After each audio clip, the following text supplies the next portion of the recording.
All right, welcome back, everyone who made it to podcast number 3, or what we might want to call it, continuation of podcast number 2. Now, that's because we're back at Pinnacle Aviation Academy today, and the reason is because we finally were able to sit down with the owner, George McJimsey, and he was telling us about how Pinnacle got its start, how he got his start, and how the school has managed to weather quite a few storms in aviation. Now, obviously, aviation's a rough business when things get tough, and a lot of flight schools come and go, and that's pretty much considered to be normal.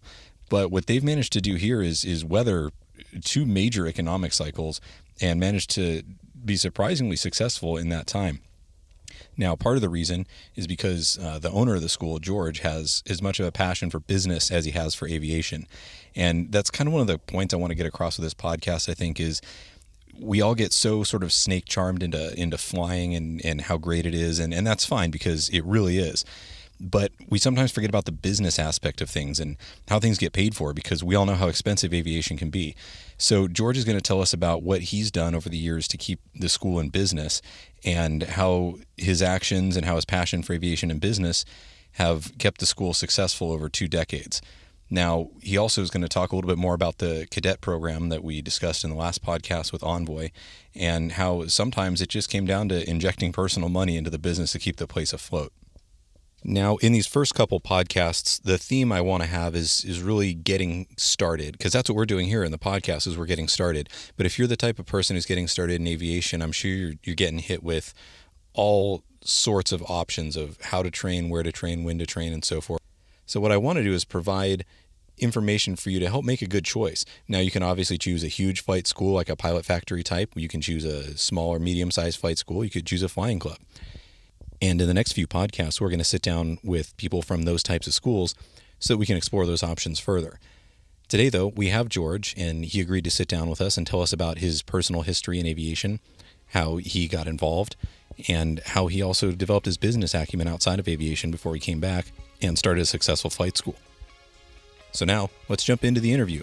We sit down in George's office, and he's going to tell us about his history in aviation. Okay, well, George, welcome to the show. Good to be here. Thank you. And on the last podcast, in the introduction, I talked a little bit about Pinnacle and you and Sherry and where you guys came from and how you started the flight school. And it's kind of a neat story, but my rendition of it's probably full of errors. So that's the part I really want to get into today. But you've had a really interesting experience in aviation that goes back a long time. So for our listeners, before we get into the story of Pinnacle and how it came to be, there's a whole road of really cool stuff that we could get into. So what I want you to do is just kind of start off and tell us how you became interested in aviation, and then take us through the story of how you built up your time to become a professional pilot. Well, when I was a young boy, inside the door of my grandmother's house, there was a picture on the wall of an F-6F Hellcat and 8 pilots. And as I got a little older, I learned that one of those pilots was my uncle. And he fought in World War II. He was in the Battle of Leyte Gulf in the Philippines, and had 3 Japanese kills. Later on, he volunteered for a mission to protect a photo reconnaissance airplane at low level. 2 Hellcats were shot down, and he died in that flight at 21 years old. 3 years later, I found out I was named after him. Wow. So that kind of piqued my interest in aviation. And growing up, I never did build a model car. I only built model airplanes. And I always had that as the goal, was to eventually possibly fly one. Of course. After high school, I went to college, and oddly enough didn't take aeronautical engineering or aeronautics, but have a bachelor's degree, a dual major in electrical and electronics engineering. Unfortunately, after graduation, there were no jobs. So I put myself through school by working in grocery stores. And I changed companies, and at age 25, became a store manager for Safeway. Wow. What city was this in? In Torrance, Okay. California. So just outside Los Angeles? That's correct. Okay. And did that for about 4.5 years. During that time, I learned to fly. And then became totally hooked that I wanted that to be an occupation. Were you learning to fly at Torrance Airport? Yes, Torrance Airport, soloed on runway 29 right. Wow. And anyway, went through all the levels of training all the way up through flight instructor, certified flight instructor, instrument instructor, multi-engine instructor, and made a career change, stepped down at age 29 as a store manager for Safeway to go on a night stocking crew so that I could teach during the day and support my family by working from 10 at night till 7 in the morning. When did you sleep? Very little, usually between about 8 o'clock and noon. And anyway, built experience, loved teaching, really did like it, but everyone was going for the major airline jobs or corporate jobs. So I got a break, and I was hired with a cargo commuter airline in Southern California. And we flew smaller aircraft, Piper Lances, Navajos, Cheyenne. We did have a Lear 35. And during that time, I was a line captain originally, singles, and then into multi-engine and so forth. Later on, I became chief training pilot for that airline. And then the major airlines still were not hiring. It's something that it's not like today. And so I made a decision to go to work for one of my flight students from years before that kept calling me about every 3 months to come to work for his company. And it was a commercial industrial general contracting and development firm. I was there 14 years, the last 10 years as vice president. During the end of that time, we decided to make investments in buying aircraft and leasing them to a flight school at Palomar Airport, because we have now located to Carlsbad, California. And we got up to 5 aircraft that we're leasing to another flight school, and then realized that they were becoming quite fraudulent in their operations. So I quit my career with a general contracting and development firm, and then we opened Pinnacle Aviation Academy with our 5 original airplanes. From there, we grew as business was just expanding tremendously. We went up to 28 airplanes in our fleet. We owned 18 and leased 10. Okay. Then 9/11 happened, and the economy started to sink, and flight training reduced significantly. So we sold off our older airplanes, and today we have 11 newer airplanes and lease 2. So that's how we got here. Sounds good. Now, when you were flying for that company, when did you decide that going for an airline career was not something that you were going to continue to pursue? Because eventually airlines did start hiring.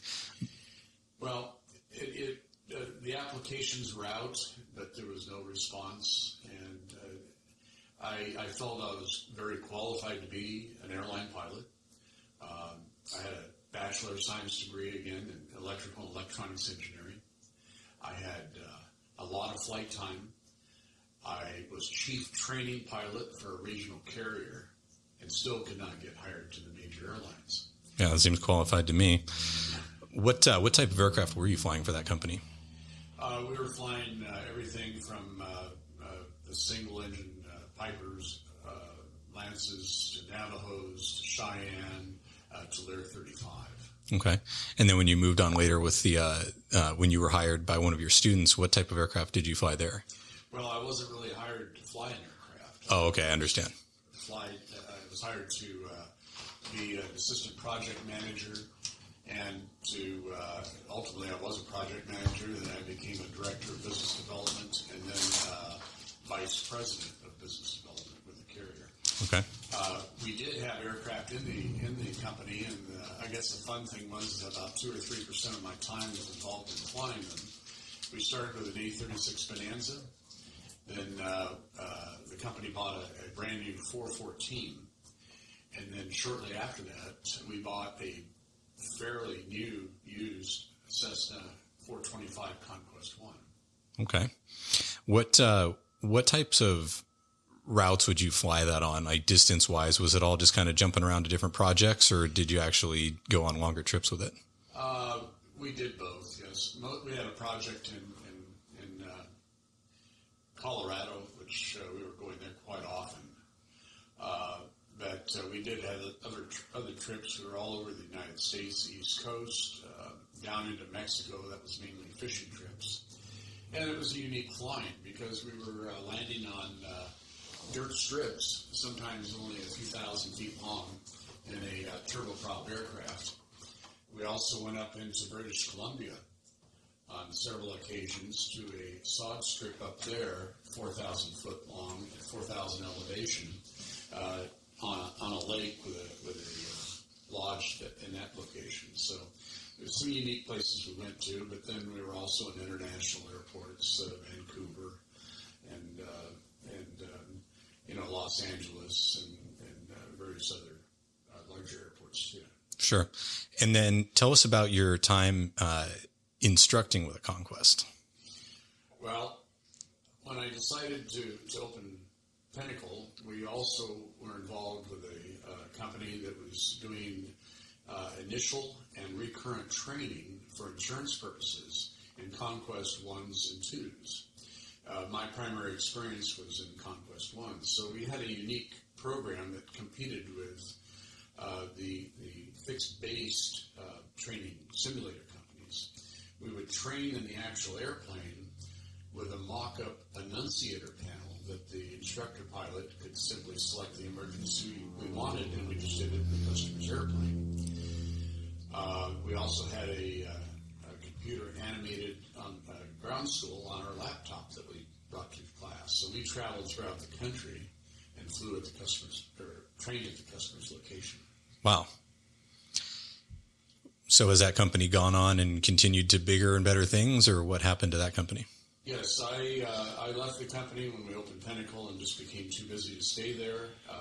It went on with other investors, and ultimately that company has been purchased by Textron Aviation, and they are training in the CJ3 and other aircraft. After hearing about George's personal journey through aviation, we took a little bit of a break. Now let's jump back into the interview where George is telling us about the history of the school, about what he foresees for airline hiring, and the current state of the industry. When I was a student at what we'll call ABC Flight School, which was the one that you alluded to earlier, which was getting a little on the shady side, I remember when I came to fly one day, and it was right after I soloed, and I showed up, and there were a bunch of people standing around the front door, and which was locked, and nobody knew what was going on. But basically all we could find out was that the school was closed and everything was gone, and that was pretty much the end of it. Tell me about how you swooped in and decided to make a business out of what was left. Well, actually, we started our school 9 months prior to that day. And so we really didn't swoop in and start a business based on their closure. We started it all on our own. However, this 9 months later, the date you're referring to, we certainly got quite a few students. I'm sure you did. Now, so were you leasing aircraft to that flight school that was your competitor school at the time? Before we opened our school, we were leasing our 5 aircraft, okay, up to 5 with them. And then we pulled those 5 aircraft off lease to open Pinnacle Aviation Academy. Okay. And then did you absorb any of the aircraft that were over there at the time? We absorbed a few, not too many, but we were only looking for the better quality, better maintained aircraft. Of course. So everybody just naturally sort of migrated over to your school? Quite a few did, yes. Okay. That sounds good. Now, 20 years is a really long time to have anything be successful in aviation. And in these last particular 20 years, there's been two major economic cycles. Of course, in the success of the late 90s when you guys started, and then the dot-com crash right after that, then 9/11, and then everything kind of picked back up for a while until the mortgage crisis happened, and we had the major downturn of late 07, early 08. How have you managed to weather those storms when so many others have fallen off? Well, it is true that, to the best of my knowledge, flight schools are the only business to go out of business faster than a restaurant. We have always had conservative management. We've tried to own most of our own airplanes instead of leasing them. And when these very lean times occur, the only way that a company can continue forward is if the owners loan significant amounts of funds to those companies to keep them going for the better times. And it has worked. There you go. So would you say then that as your career progressed and you didn't go to the airlines, yet you did a number of other successful things in business, that was really the key to keeping the place afloat? Yes, without a formal business education other than on the job, if you will. I enjoy business just about as much as I enjoy aviation. And so for me, it's just been a perfect combination. I understand. It's hard to run a flight school without having some knowledge of business. Of course. I feel like that's sort of a thing in a lot of aviation, is that, everybody wants to fly, and that's great. I want to fly too. So did you. But that there's the business side is often really misunderstood, and how much business knowledge and experience and frankly money it takes to stay in business in this industry, especially when things, turn south. Tell us about some of the other things you've done over the years that have sort of helped keep the place afloat. For instance, affiliate programs, cadet programs, financing, things like that. What's Pinnacle done to keep the doors open? Well, there's a number of items that have helped us keep the doors open.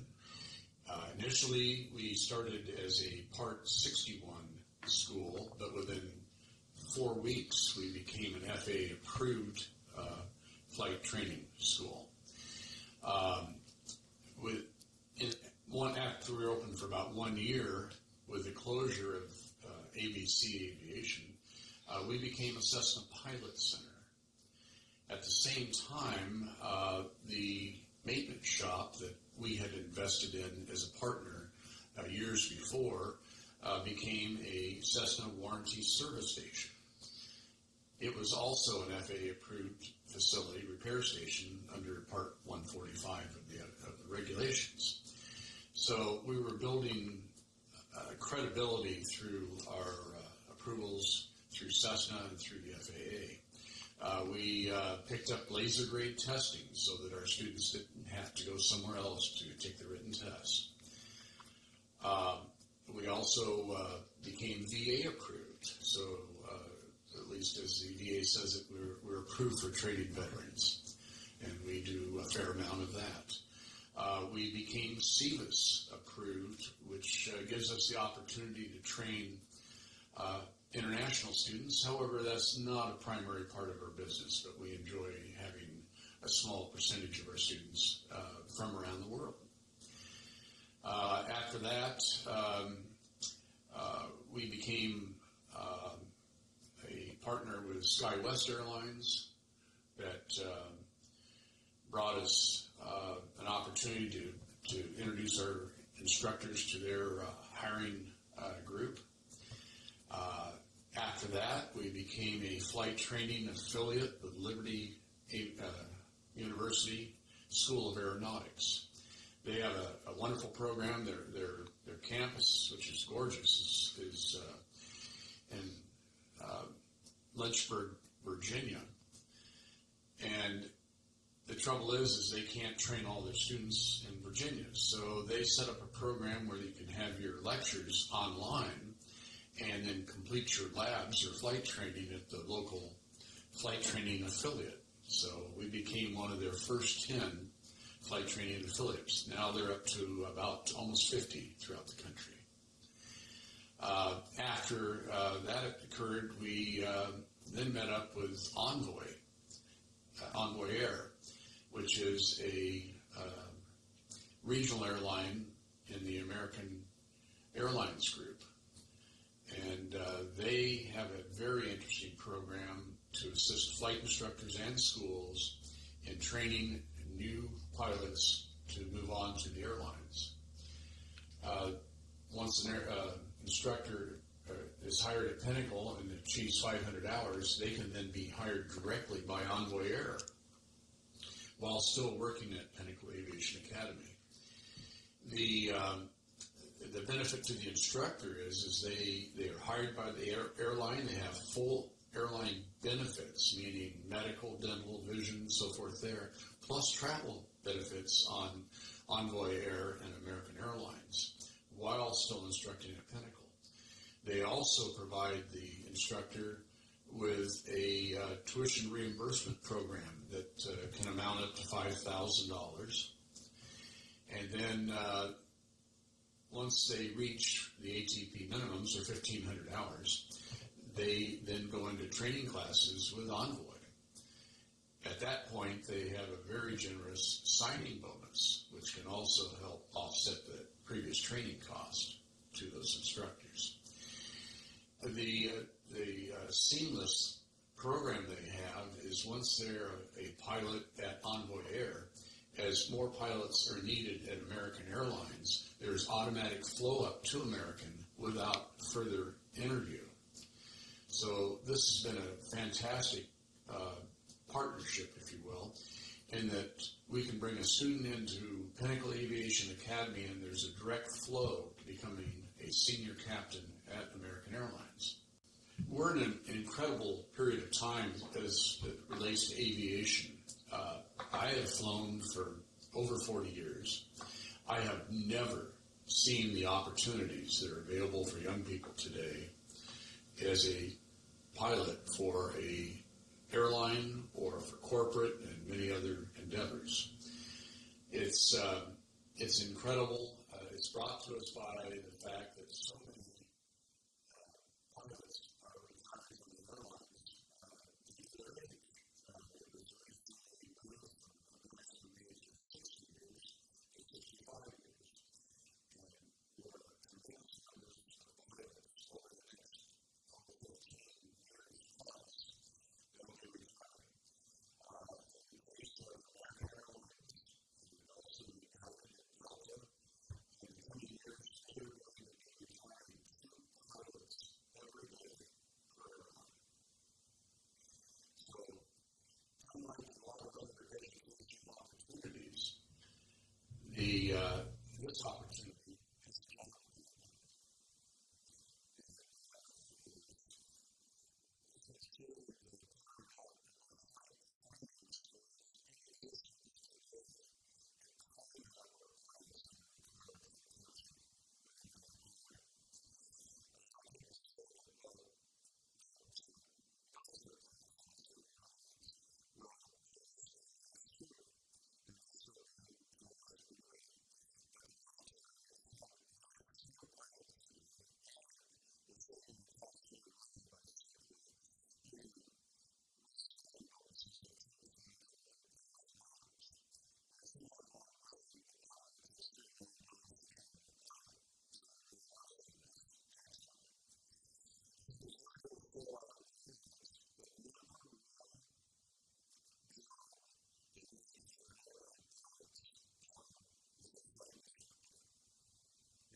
a lot of people look at careers and try to make an assessment of what is the cost of education and preparing yourself for that career versus what is the return that you get through income and other benefits.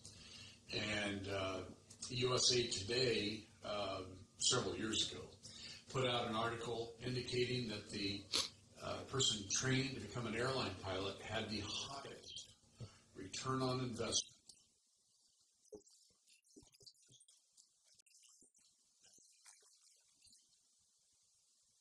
It's a great opportunity for young men and young women. There is no restriction.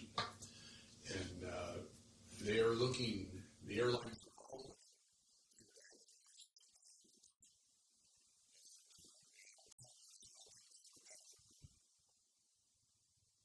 So if I want to learn how to fly, how can I get in touch with Pinnacle Aviation?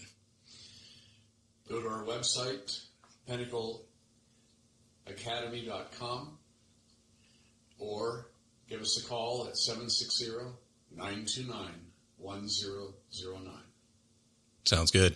George, thanks for your time. You bet. Wow, I really love hearing people's stories about how they've managed to stay successful in the aviation business. You know, it's one thing to fly and just kind of get a paycheck for it, but to actually run a successful business over time is very difficult in aviation.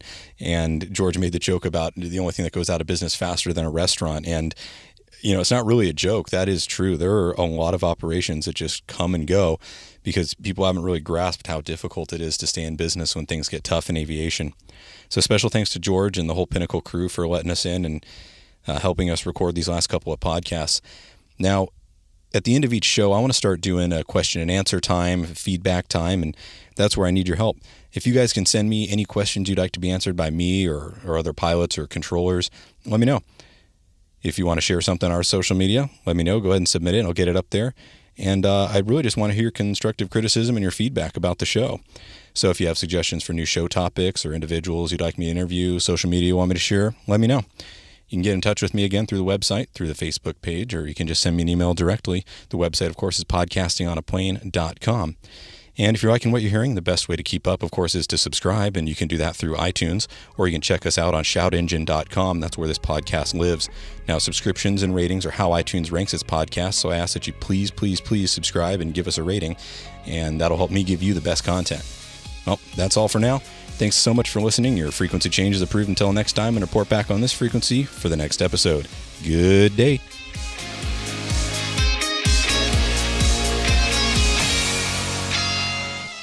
The Podcasting on a Plane podcast is presented for entertainment purposes only. My comments and those of my guests, the website's content, and any of the social media, etc., are not part of my official responsibility as a controller or an FAA employee. The views and opinions you hear on the podcast are mine and those of my guests, and not necessarily that of the FAA. There is no nexus between Podcasting on a Plane and the FAA. Also, while I am a CFI, I'm not your CFI. Nor am I your mechanic, your doctor, your shrink, or your spouse. This podcast is presented for entertainment, camaraderie, and fun, but is in no way, shape, or form professional advice. It's not legal counsel, and it's definitely not flight instruction. If you are in need of professional advice, get some from somewhere more appropriate than a podcast, no matter how good this one may be.